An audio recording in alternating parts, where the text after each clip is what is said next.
Parisian cafés serve as a center of social and culinary life in Paris. They have been around since the 17th century in one form or another. The oldest one still in operation is Café Procope at 13 Rue de l'Ancienne Comédie since 1686. Paris Café, the meeting place, the neighborhood hub, the conversation matrix, the rendezvous spot, the networking source, a place to relax or to refuel the social and political pulse of the city. The café business sometimes doubles as a bureau de tabac, a tobacco shop that sells a wide variety of merchandise, including metro tickets and prepaid phone cards.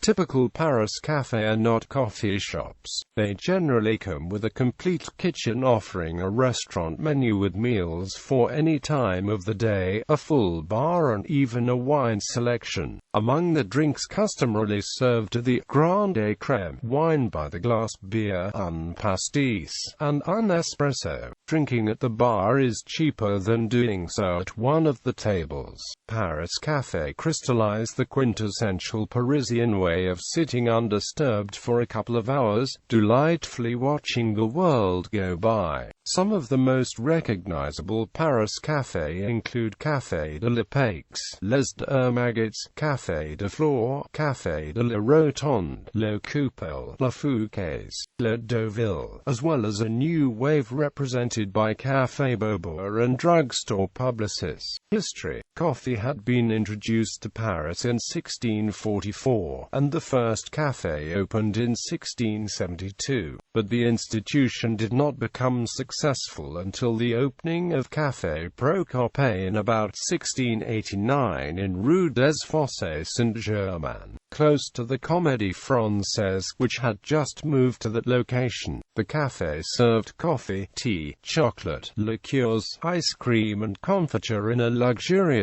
setting. The Café Procope was frequented by Voltaire, Jean-Jacques Rousseau, Diderot and D'Alembert. Café became important centers for exchanging news. Rumors and ideas are often more reliable than the newspapers of the day. In 1723 there were about 323 cafés in Paris. By 1790 there were more than 1,800.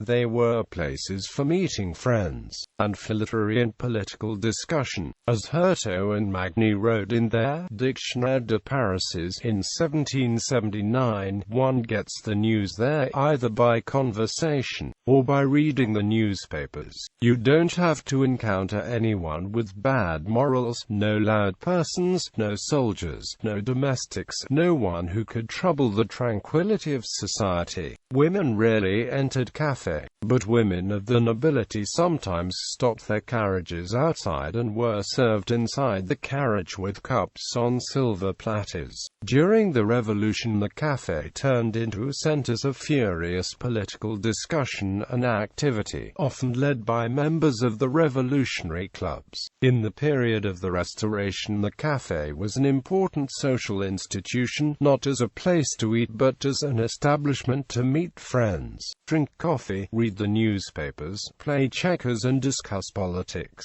In the early 19th century, café diversified. Some, called café chantants, had singing, others offered concerts and dancing. During the Restoration, many of the cafés began serving ice cream. Mariana Stark, the author of Traveler's Guides to Europe in the early 19th century, wrote of the Café of Paris. Ladies are also in the habit of frequenting the café where tea, coffee, chocolate, etc. are served in the morning, and coffee, liqueurs, beer, lemonade, and ices in the evening. Most of the cafés furnish what is called a déjeuner froid à la fourchette.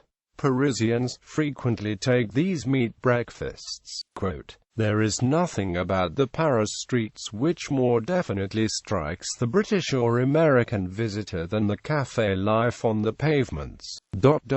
The Paris café remains in the minds as the typical café, something so foreign that there is no equivalent for its name in the English language. The Old English coffee house was not a café in the modern sense, and it has vanished now. So is also vanishing the Paris café in its most characteristic form. There was a time when the best thought of France, in the arts and in politics, was to be found round such and such tables in such and such a café. The Frenchman's café was his club.